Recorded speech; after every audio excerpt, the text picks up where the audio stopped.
云贵川丰富多样的鱼种，以及多到令人叹为观止的水域资源，让我们的游钓旅途每次都充满着无限的期待。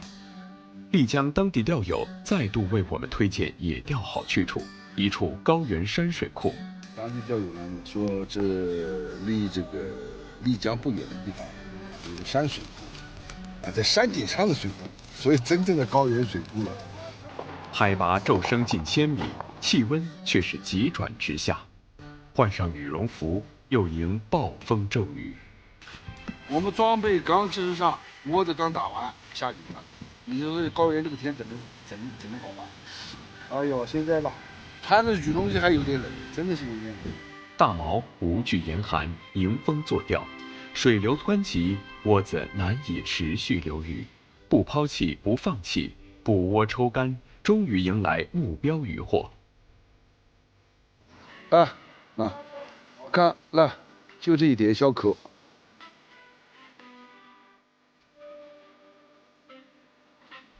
咳嗽相伴，药不离身，体质每况愈下。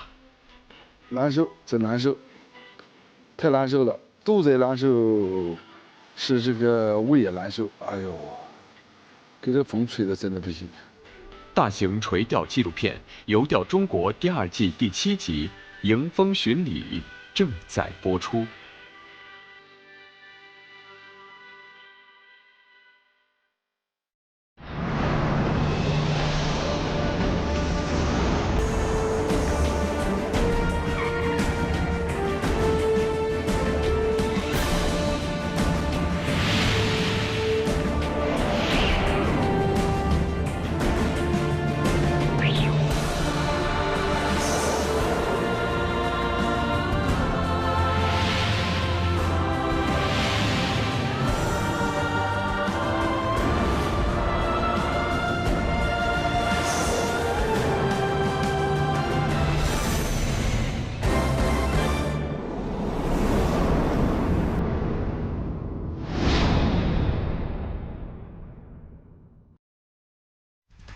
金龙鱼饵开，鱼饵自然来。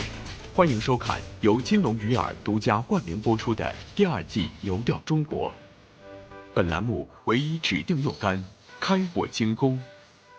感谢瑞木浮漂、中西钓线、龙门钓箱对本节目的大力支持。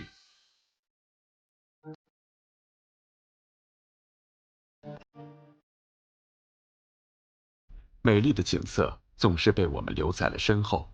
不少人说羡慕我们的游钓，然而坚持不断地奔波在路上，日复一日，年复一年，抓住了许多美景，留下过无数的回忆，却也错过了人生中其他的精彩瞬间。这是一种无奈，更是一份责任。正如我们往复穿梭于云贵川3省的行程，只拿鱼情做参考，路途的遥远我们并不在意。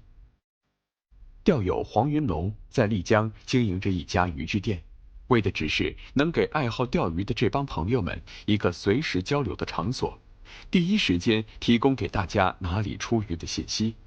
而这次的我们也搭上了这趟顺风车。差不多，我们就差不多，我们就走，走吧，好吧？走。我们那个，反正我马上就行，走吧。把羽绒服拿了。背上。没事。累死人了。好，看不上70岁的人吗？像6分58。黄云龙告诉我们，几十公里外的一处高原水库最近出鱼不错。放在气候相对寒冷的高海拔地区，这样的鱼情可不多见。我们也不多做停留，一行人马上奔赴钓点集子水库。当地钓友呢说，这离这个丽江不远的地方有个山水库，在山顶上的水库，所以真正的高原水库了。这边还要登记吗？登记了。跳塔好吗？4个人啊。麻烦了。好了。再见节日快乐。伴随着海拔的攀升，气温降到了接近冰点，尤其是大风一来，让人直打寒战。冷了就穿，亘古不变的道理。好在一早就备好了羽绒服，才不至于让此行过于狼狈。你现在看，我这穿着羽绒衣，这里面穿的就多了。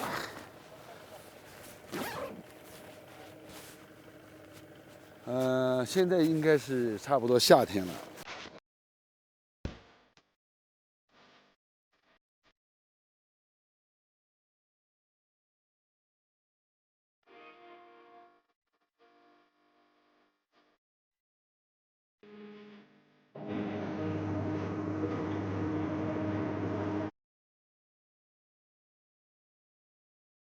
水库呢，这个水库呢，在丽江市区海拔2800左右。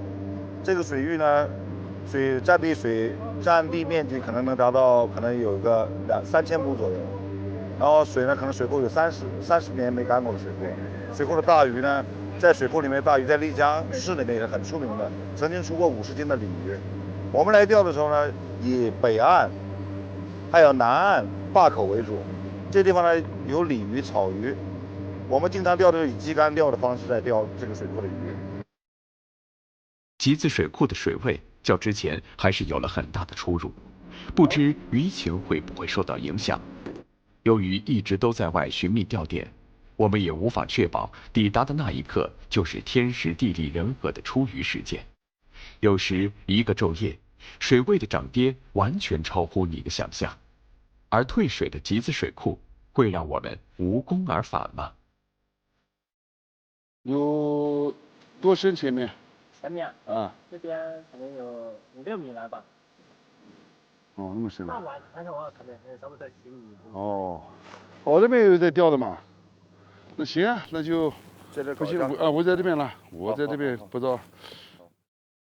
定好位置，垂钓即将展开。好在地形不错，没有乱石，除了退水后岸边的淤泥较多，坐上钓台基本没有影响。你先下毒手的啊，怪不了我啊。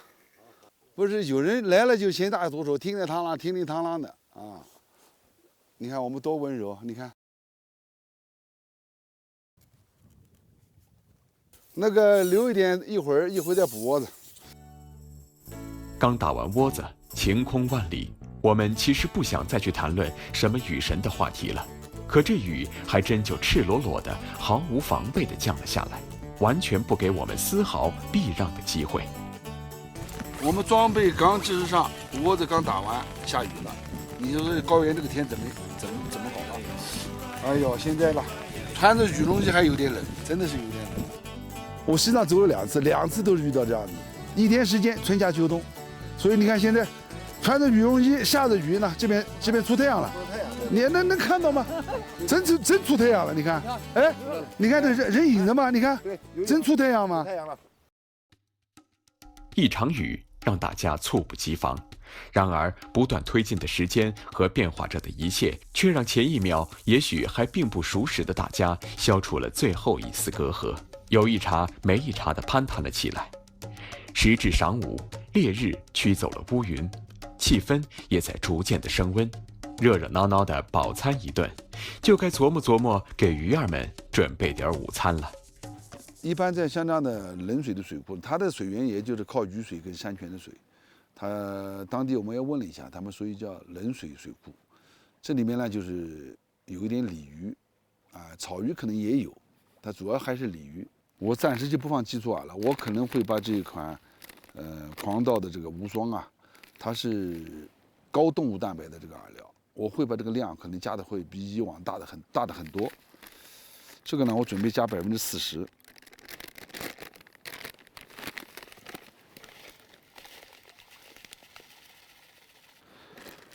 开口料，这是咱们金龙的这个开口料。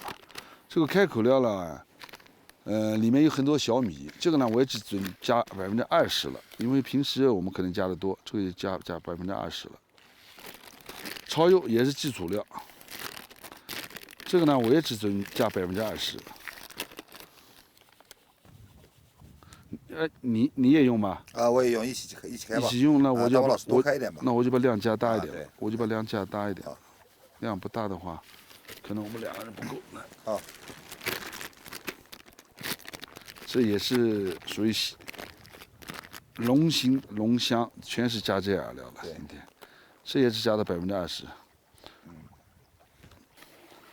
我是准备呢用四季收这个水，四季收水呢，它会状态会好一点，手感好。这个俺的水比应该是在1比0.9，如果是加上我们用这个收水的话，可能达到1比1，大概放个5、6分钟吧，让它水吃透了以后，我们就可以用四季收水了。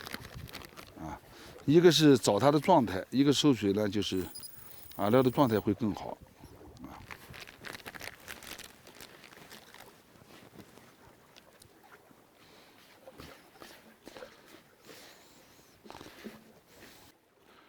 好，可以，状态不错。状态不错。对。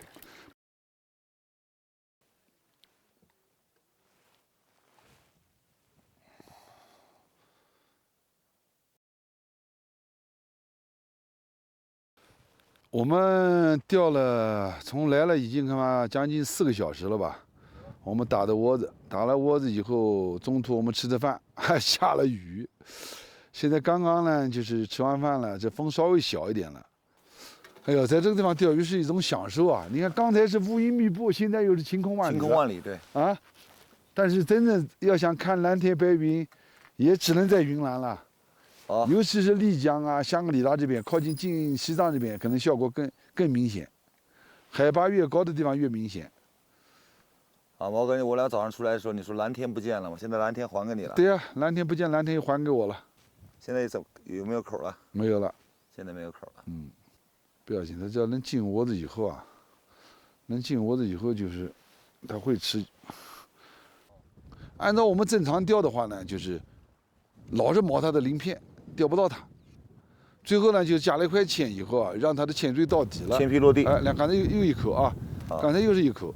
你要打它那个口啊，就不像是进口的动作。这个鱼一般吃口是有进口动作的，它这不像是进口的动作。连续2口了，这也可能是蹭线。鱼口不断，但是始终不是正经的咬口，多以蹭线为主。加之风大水流不稳，历经2个小时不断的捕窝抽干，浮漂终于开始出现清晰的下顿。来了，又来一口了啊！好，又来一口，又来了一口，那顶了啊！我刚才来了一口没打的，那好，那你看又在放啊，那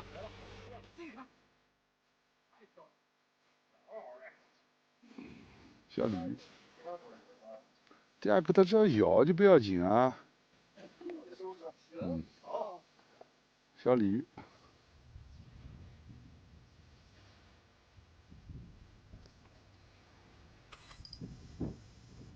不大的小鲤鱼，不大。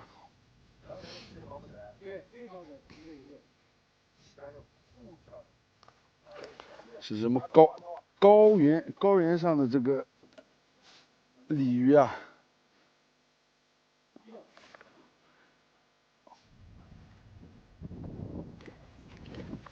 哎呦，它这个鲤鱼我怎么跟我平时钓的鲤鱼不一样的嘛？哎呀！到底是这个鱼2面嘴怎么都这么鼓着的？怎么回事啊？这种鲤鱼真的是不一样。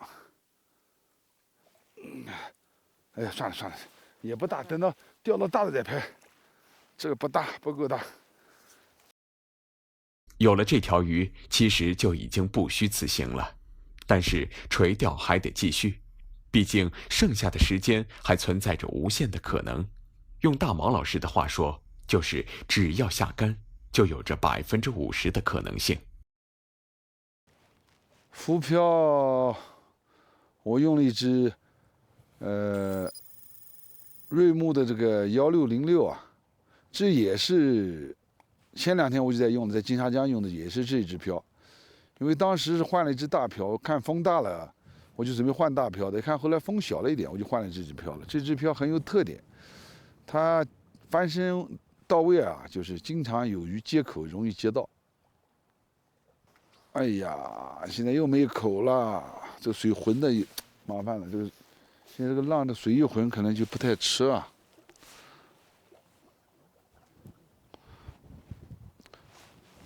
哎呀，最近这10年，10年也就是最近这4、5年，刚刚大王老师起鱼了，就这一点小口。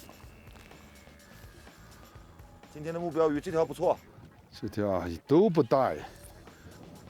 杆子弧度挺漂亮。这个杆子钓这个鱼是非常好的。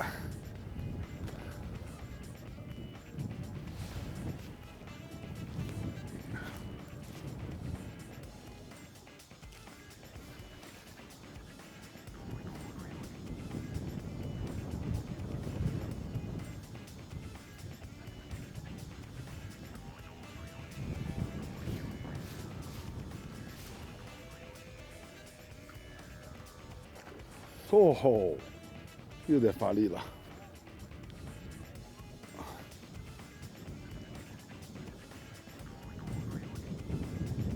哟，哪的线响了？哦哦，这鱼有劲儿吧，毛哥？哦哦哦吼！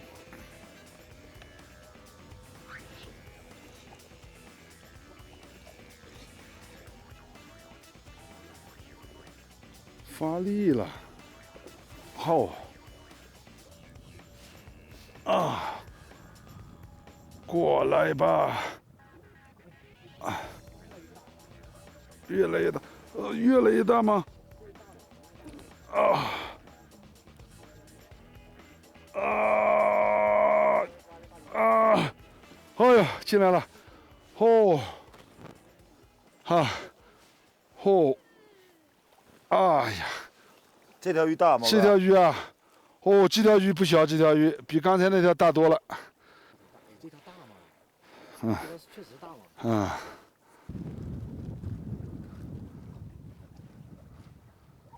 好啊，这条鱼劲比这个劲大多了。好了，走吧，你回家吧。回家吧，回家吧。嚯！高原鱼的这个力量还是挺大的。这2天还算热一点。哦，这2天到热一点的时候，可能劲更大。第2尾如期而至，窝子里聚集了一定数量的鱼，但是仅数米之隔的黄云龙漂上，却没有一丝鱼讯。排除一切相同的因素，唯一的区别就是钓位了。数米之隔的天壤之别，将垂钓的不确定性体现得淋漓尽致。连续中了2尾鱼。其实黄总这个鱼啊，还得放口，是吧？啊，他这个鱼啊，还是总感觉他不会吃，不像有的鱼啊会吃，这个鱼感觉他好像还是不会吃，是不是？来了，又来一口了啊！那顶了，哎呀，没打到它，不要紧，不要紧。这个鱼啊还是不会吃，明显感觉它不会吃。刚才我就说咬了几口，明显没打到，可能是没放口的感觉。这没放口，你有的这口啊，它这个鱼感觉到不会吃的那种感觉。对，因为这里面一不喂，它都是要在山顶上，海拔这么高，这个鱼还是要有个放口的过程啊。要放口。有的鱼啊，你不放口不行。我们在新疆有一次也是，那个鱼不会吃，上去就是撞，最后我们把它直接等于跳了抛钳，掉了抛钳以后再钓到它的。高一口了啊，不要紧，没事，没事，没事，没事，没事啊。我敢放那口，你不放那口不行，该放口的还要放口。你不放口不行，这也不大，这个。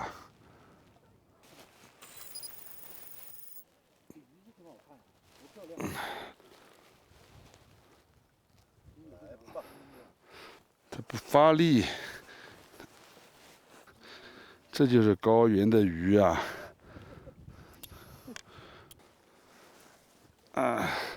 好了没有？好 ，OK， 好了。看多漂亮！它跟我们那边鲤鱼还是不一样，感觉到像那种荷包鲤是一样，感觉到。放了吧，放了吧，放了吧，放了吧。那你们拿来钓来。哎呀，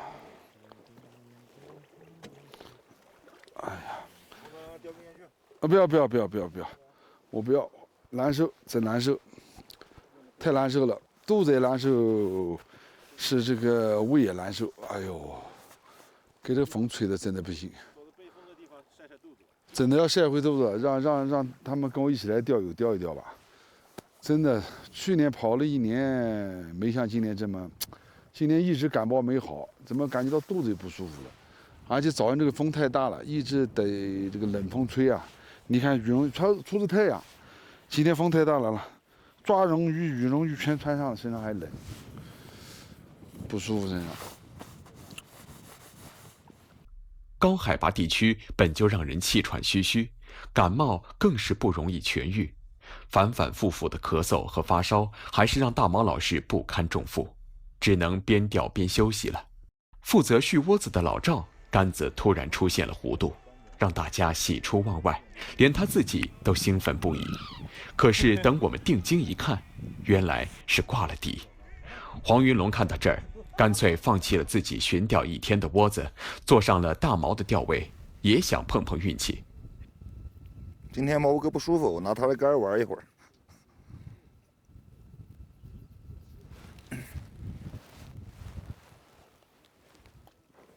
你说有些钓友的话，内地来的钓友，他本来就有高原反应，再到了这个钓场，因为我们钓友的东西嘛都很重，钓箱、钓具，是不是？钓箱，包括我们的竿包，包括台板这类的东西，你从岸边到水上也有一定的距离，所以说大家要避免剧烈活动。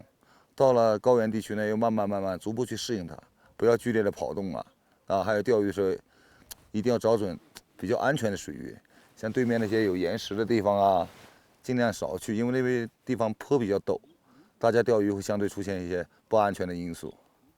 所以说提醒这个内地来的钓友，到了云南这种高原地区钓鱼的话，一定要注意安全，这个是最关键的。我们钓鱼嘛，主要是娱乐嘛，对不对？哎，中鱼了！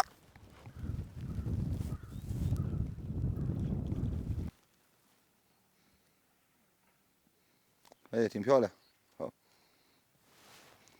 一回来就中鱼啊？对，毛老师。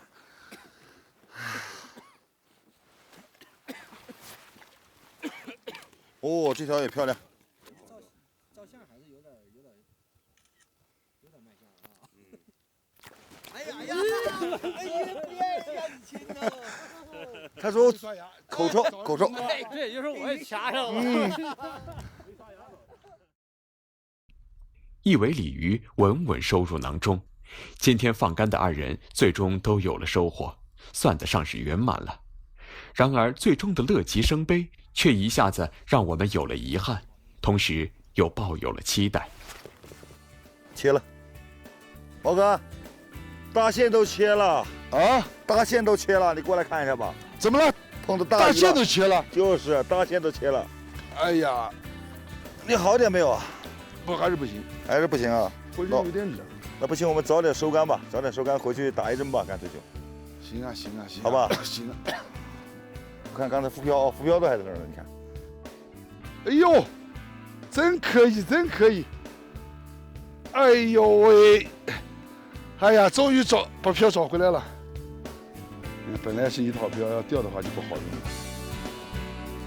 小憩一会儿，没想到直接迎来了收竿。切线的不知是个多大的家伙，但是让人充满了遐想，让我们把期待还是留到下一站。可是刚睡醒的大毛老师却并没有完全恢复精神，反倒是体温越来越高。